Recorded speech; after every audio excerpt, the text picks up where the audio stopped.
Good morning, good morning. My name is Lou Ann and welcome to Blackberryrock Homestead and welcome to March Canning Madness. I hope you're getting inspired with all of these yummy recipes. Today's video, I am canning potatoes because, on my other channel, I'm working through my cookbooks that I got, and I did pick up a potato cookbook, which I do believe for this week on my other channel, Luann's Kitchen. Those 3 recipes that was in that cookbook will be posted.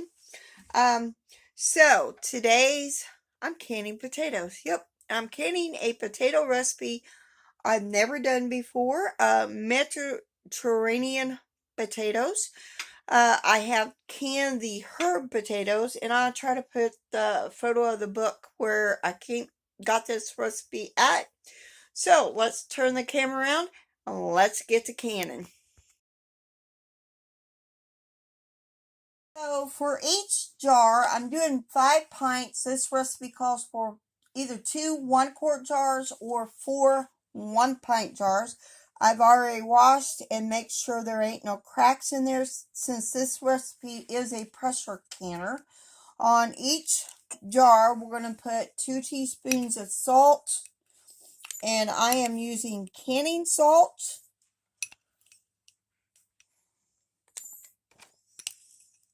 On this. So get all our spices in there and then we'll get our potatoes. Oops. Need a little bit more canning salt in my container there.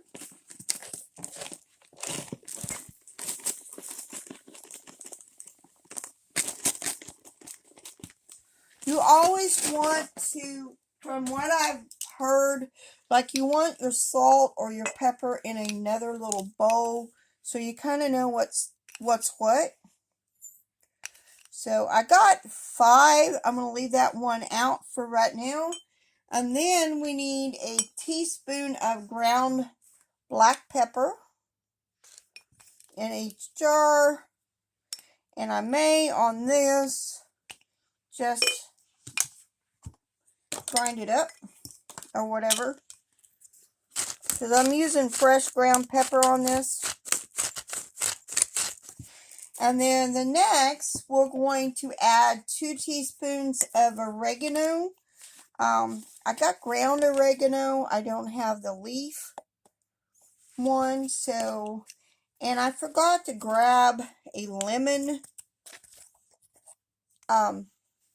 because it also calls for about 2 teaspoons of lemon zest, so I won't be putting that in there. So now we're going to add our potatoes, diced potatoes. So I'm going to get those cutting up and get these jars filled, and then we're going to heat up some chicken broth.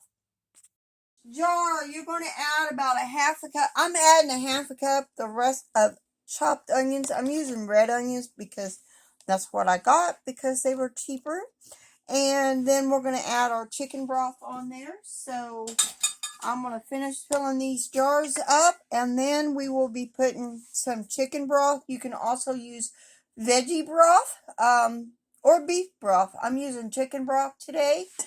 So, and then we'll be wiping off our rims and then putting our flats on.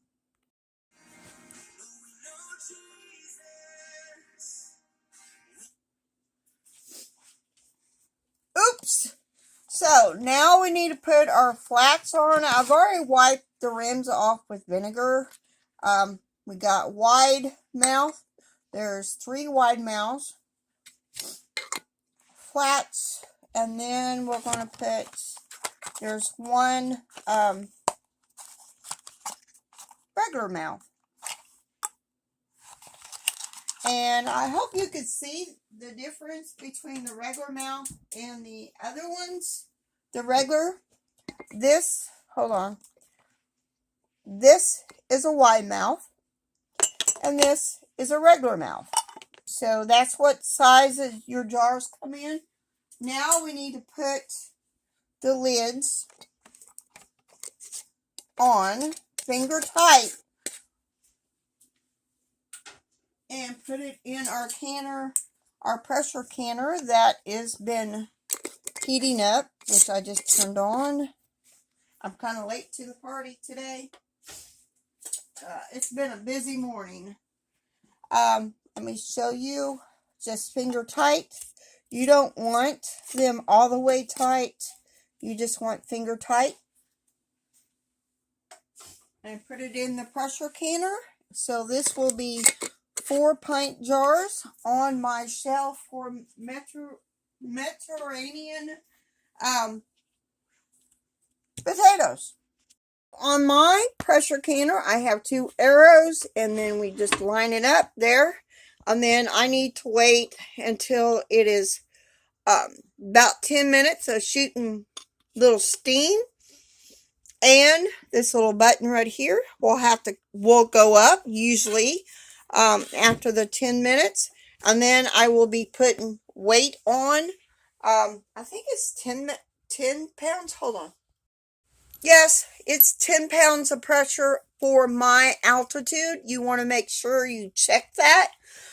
Pressure canning is a lot different than water bath. I think water bath is a little easier, but that's my personal opinion. Pressure canning, there is a whole lot of stuff that you could can that is just tremendous amount of things, like your canned soup, your mushrooms, and a lot of others. So now we're going to wait for this to steam for 10 minutes. Then we will put our weight on for about 30. Now we just need to let it come down to pressure before we can open this up and let it cool down a little bit. You don't want to take it off right now because it is full of pressure. As you can tell, this button is up. And so this would not be a good idea. You run the risk of breaking your jars, and jars are expensive, so you don't want to do that. So we got to wait until that stops jiggling and this button goes down before we take our little jiggler off. That's just how it goes. So this is Mediterranean potatoes. So see you at the next video.